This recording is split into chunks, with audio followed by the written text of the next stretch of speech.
Court celebrates 12 years since its establishment, President William Ruto has acknowledged that it will be unduly pessimistic to overlook the Supreme Court's clear efforts to interpret the Constitution with wisdom, terming it as essential in addressing the complex challenges of national and public matters. Listen in. Under the theme introspecting and reflecting on Supreme Court's jurisprudence, today marks exactly 12 years since the Supreme Court was established.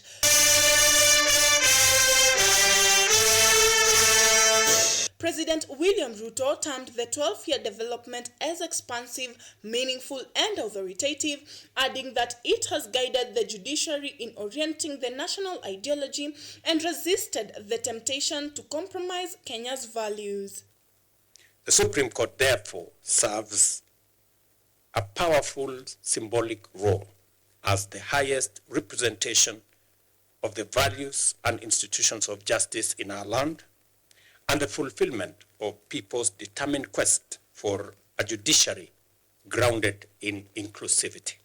The president also reflected on the 2007 presidential crisis before the establishment of the Supreme Court, saying it will be excessively negative to ignore the Supreme Court's obvious attempts to wisely interpret the Constitution. We must revisit the hard lessons of the 2007 presidential election crisis. That crisis exposed deep-seated systemic failures and a profound erosion of public trust in our electoral and judicial processes, fracturing the people's trust in the rule of law.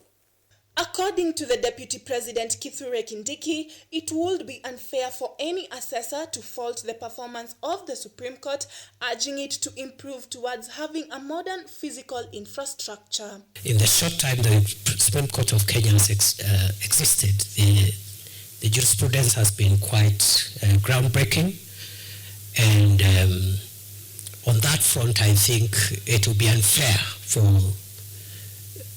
any assessor to actually fault the performance of the Supreme Court.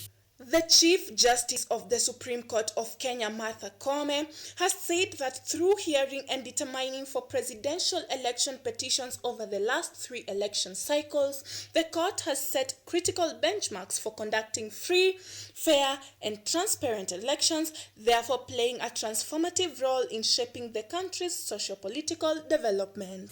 The court's jurisprudence has strengthened the democratic foundations of governance and harmonizing the judiciary's benchmark on the areas of public participation that still requires parliamentary action. Kenyans are therefore looking forward to the court keeping its promise of granting democracy and justice, as every decision made impacts not only today's Kenya but also its future. Emma Mwangi, KUTV.